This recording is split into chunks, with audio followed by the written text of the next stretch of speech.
Hello everybody, welcome back to my channel. We back with some NB80's. I'm here trying to learn about one of the greatest eras of NBA basketball. I already did NB90's, now I'm doing NB80's. I'm going to compare the two. So far, NB80's have been impressing me a little bit more than the NB90's because we had Magic Johnson as a rookie coming in while Kareem Abdul-Jabbar, one of the top 5 players of all time, was injured, winning a championship against the 76ers. It's been really, really dope. Before we get into it, though, I have been thinking of doing live streams on YouTube, watching full Bulls games, Michael Jordan, maybe watching some NBA Finals for Magic and Bird, stuff like that. So let me know if you would be interested in that in the comments below. I'd love to do it. I'd love to check out some of those full games because y'all told me that is the next step in my evolution of an NBA fan from this great era. But before that, let's go ahead and get it back into the 1980s. We're in 1981 right now. Heading into the 80-81 season, the landscape of the league was altered once again, this time by a crafty draft day deal. Okay. The evolution began on draft day. Are you ready? Yeah, I'm ready. Okay, we'll take Joe Barry Carroll. What's significant to me about Joe Barry Carroll is his involvement in the Parrish trade. Boston, I think, sent Golden State there for his pick. Parrish and the 2 or 3 pick go to Boston. They end up with Parrish and McHale in the same draft. Whoa, getting Parrish and McHale? Was one of Red's, pull the wool over your eyes. Our whole thing is scooping it up, man. We understand the riches. He would always try and do a deal that was heavily in favor of their end of it and wind up walking away laughing at what happened with your end of it. How good were Parrish? Was that the draft? Robert Parrish. I need to see how good these guys were. Unless it was the draft, and in which case they didn't really know. But it almost sounded like they traded draft picks for these players who were already established. Let's go to Wikipedia, man. I've said this before. I do not trust Basketball Reference on these recordings because they have so many ads, and I just don't want to be promoting stuff like that. Okay, 81. Yeah, so he was already, Robert Parrish was already in the league. What did he already accomplish, though? Before then, he was averaging 17 points per game, roughly. Didn't seem like he was that crazy, though. I don't know. He wasn't an all-star until he got to Boston. Wasn't an all-NBA player until Boston, so maybe that's not like heavily stacking the favor in your advantage. And then Kevin McHale. Bruh. Kevin McHale. Come on, dude. There's not that many more McHales that are as valuable as this guy. And yeah, he wasn't an all-star until... Yeah, he was 1980 draft, so he wasn't even that crazy until he was a Celtic. So I don't know. They kind of made it sound like they were trying to build like a crazy super team. That was not the case. But it was a great trade. But the rookie of the year from that class was a monster with a nickname to match his game. The Griff goes after him, and he's got it. He's in, he dunks it. Bill Griffin. Duncanstein, I believe it was. Dr. Duncanstein. Never heard of that one. Down court to Griff. Drive. Hang. Dunk it. It counts. Bill Griffin. Dr. Duncanstein. Yeah, no battle with Dale Griffin. He was the other Dr. Duncanstein. He had crazy ups. And the fact that he had a great jump shot didn't hurt him either. I thought Dang. Darryl Griffith was a player who got better as his years went on. Played so above the rim. Oh, he looks so smooth. It was really nice to watch him play. Dr. Duncanstein goes down as a great 80s nickname. Now here's a few more. Hello, this is Daryl Dawkins, Chocolate Thunder. And these are my favorite nicknames of the Fat Sleever, Lafayette Lever. Hold up. I thought the man's name was actually Fat Lever. I didn't realize that Fat was his nickname. Lafayette. Why he fat? Fat at the right place at the right time. Who's gonna see him saying Lafayette? Would you come over here? Hey, Fats, what's up, man? Come here. But he doesn't even have Fat in his name. It's Lafayette. What? Rifleman. Chuck, the Rifleman person. I like that. The Rifleman is coming back to town. I like that. If Chuck was having a bad day, he didn't know it because he kept shooting. That his world be free, the prince of midair. Look at him, all world. I feel like you don't even need a nickname if your name is World Be Free. You know what I'm saying? And not call him Lloyd because he will not answer you. Robert Parrish, the Chief. Wow. Look at that play by Robert Parrish. Robert the Chief Parrish, always stone-faced. If it was not a popular name growing up, that's Magic Johnson. Magic on the dribble.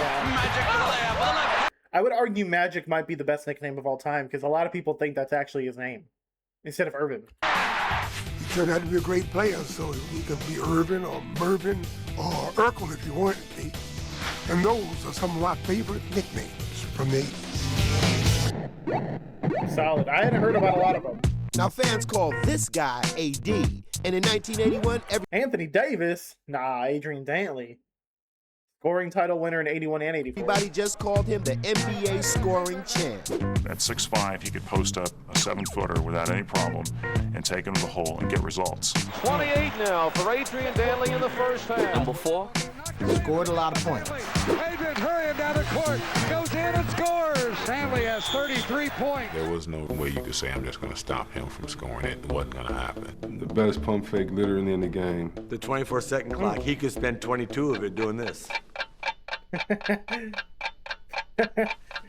Best pump fake ever. You know, the other guys his teammates were having a sandwich and sleeping half the time. There's certain things you can't teach a player. He was the best at drawing fouls. The master of N1. And guys didn't realize that until they started reaching. And he said, yeah, you reach, I teach. You got to love his game, but he used to just take so long on the free throw line. I was like, I know everybody popping, locking, but Adrian would. I was like, what is that? He got like an ill jerk. I don't care how long it takes. You know, I'm going to caress the ball. AD would massage that ball. It felt like it was some flight and then yeah. You'll have to ask him what he would say when he rolled that ball. Look at all that. Oh, yeah, girl. Okay. Let me get my shoulders. How you doing today, huh? Did you miss me? Right. I missed you too. Okay. See, that's Adrian Dantley. Don't go nowhere. There's That's more great. NB80's on the other side. Dude, I'm gonna be honest, man. Adrian Dantley, a name I've heard, never looked into the man's game. Never, ever, ever. I didn't even know he was a scoring title champion. Dude, why is the internet being so slow today, man? I'm just trying to have a good time, trying to learn about ball, and they're like, nah, Kevin Garnett's gonna show up as an option. Why? I don't know. I looked up Adrian Dant. We live in a fallen world, dude. We live in a fallen world. Okay, there we go. I was about to give up. 6-time All-Star, 2-time All-NBA second team, NBA Comeback Player of the Year. What does that even mean? I never heard of this. Is this discontinued? Oh, the NBA Most Improved. Okay. That makes sense. That makes sense. Okay. Cool, cool, cool. I'd never heard of this before. We got Bernard King, Gus, Paul, Adrian, Michael, and Marquise. And then they're like, yeah, let's get rid of this. We don't want it. We don't need it. See, man, again, I'm learning so much. 23,000 career points, 24 points per game. Yeah, he's pretty good. He's pretty freaking good. Without any doubt, the absolute greatest forward that has ever put on a pair of basketball shoes. What the heck? Right there, what that say? Dr. J. From the University of Massachusetts. This is a medical shoe because the doctor wore these. I like that. Number dude, 6. This is iconic, dude. People wearing doctor gear. Shoe because the doctor. This is like foreshadowing COVID. Wore these. Number 6. Captain of the Philadelphia 76ers. They were specifically making this for a guy that was taking flight. Julius the Doctor Irving. Hi, I'm Julius Irving. Dr. G was such a superhero. There is Julius Irving. Look at that move. Oh! MVP. He was taking flight, man. #1 airline in the league for a long time. Everyone else, as well as myself, might as well get used to it. When Dr. J would take off, I mean, he was up there for some time. That's awesome, dude. Leave the special effects to the singers and the dancers. You know, his hair would always be flying in the back as he's flying through the air. Look out. I mean, it's the doc. It was an operation. It was, he was up in the ICU and he was bringing someone back to life. He was bringing the arena back to life and letting you know. And that thanks everyone, really. Julius. There are a lot of people in my generation like to talk about how the 80s, like even the 90s, but I think some people, because Jordan was so big then, people are like in the 80s, people weren't playing good basketball, man. It was sloppy. It wasn't as skilled fundamentally, and Dude, the game looks just as exciting. Dr. J, aging very well. Here's another of my secrets. I never eat within 3 hours of a game. Such a beautiful man. Oh my gosh, he had Dude, this woman's just thirsting over every guy here. great legs too. When he came along, his style just left an imprint that we'll never forget. One, number 7, Nate Archibald. Hey. But the doctor had a tiny problem standing in the way of his first NBA ring. Guy who could lead the league in scoring, lead the league in assists in the same season. Archibald on a drive at the other end. Leading the league in scoring and assists in the same season? That has got to be one of the coolest stats I've ever heard in my life. You're like the ultimate offensive player. Oh my gosh. We talk about dribble penetration and breaking people down. That's what Nate Archibald was about. Archibald has burst upon the NBA scene as the newest of the fabulous little men. He was a zealot about his physical fitness and health. He used to bring a jump rope. He would do that like 25 and 30 minutes prior to the game. I used to wonder, where does this guy get all of this energy from? Archibald, boy, he keeps the tempo going. Nate Archibald was the guy who gave anybody who was short hope.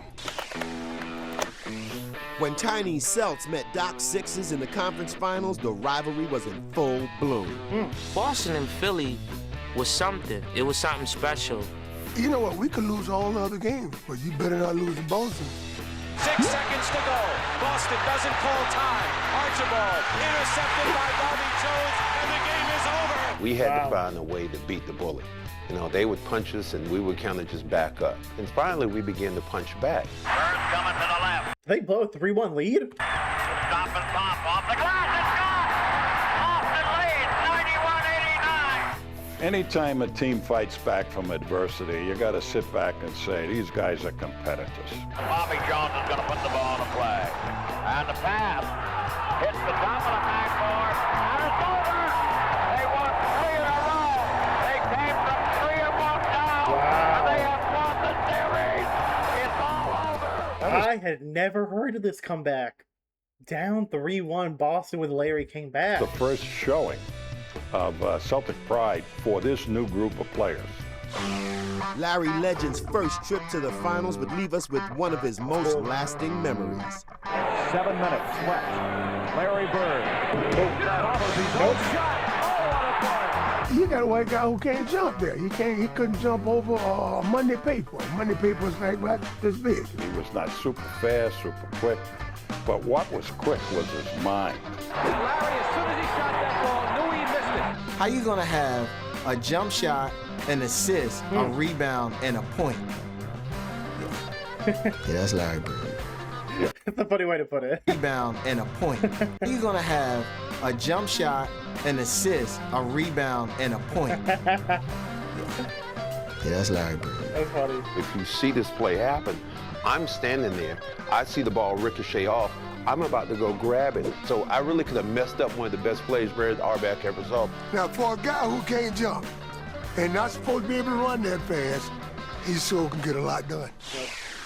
Man, it's so iconic that Magic got a championship his first year, Bird got a championship his second year. Like, it really was the most beautiful rivalry we have ever seen. The late movie will not be seen tonight so that we can bring you Game 6 of the NBA Finals between the Houston Rockets and the Boston Celtics. The finals were so exciting. They were shown on tape delay. You gotta be kidding me. It's the finals. We can't watch this yet. Can you imagine today's world playing a Game 6 of the NBA Finals on tape delay? Now we got 2-hour-long pregame shows, and everything obviously is not only live, but you can watch it anywhere in the world. Even if the finals weren't considered ready for prime time, Cedric Cornbread Maxwell knew it was his time to shine. Cornbread. Man, I hated Cedric Maxwell. Hated him. Maxwell missing a gray, as you can see. I don't know why it was cornbread. Was it he liked cornbread, or it's just kind of like Cornbread Earl and me? He looked like the straw man in The Wizard of Oz. He was flopping all over the place most of the time. Maxwell out of the crowd spins. What a play by Cornbread. I forgot he was MVP of the 81 finals. Cedric Maxwell. You have 6 Hall of Famers who are playing in that series. They don't give you the MVP because you had a nice cologne. Cedric Maxwell, beautiful play. It's Boston Celtics have won the World Championship in 1981. Dang. That was the first year that the NBA did not give away a card to the MVP in the series. But I always give him the shtick that they know he's the MVP of the series, and they give him a watcher. Where is my car? Chill out, cornbread. You gotta let it go, baby. Hey, this is Fab Five Freddy, and thanks for watching NB80's. Good stuff, man. That was a great episode.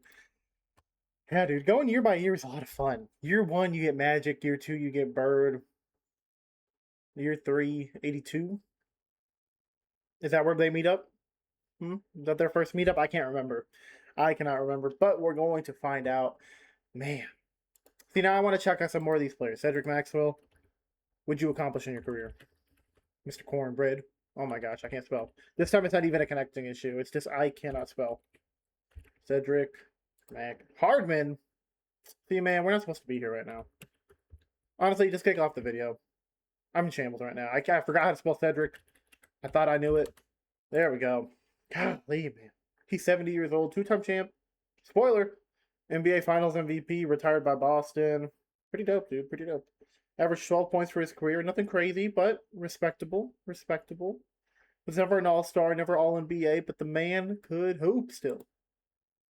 Good to know, man. Anyway, let me know y'all's favorite things about the 80s. Let me know if you want me to live stream full games. I would love to do that as the next big step in my YouTube career. I've never live streamed, so it might be cool to do. Especially having like a live chat, hearing y'all react to things live alongside me. I think it could be pretty cool. But yeah, man, hope you all have a great day, night, whatever time of day it is for you. I'll catch you guys on the next one. Doses.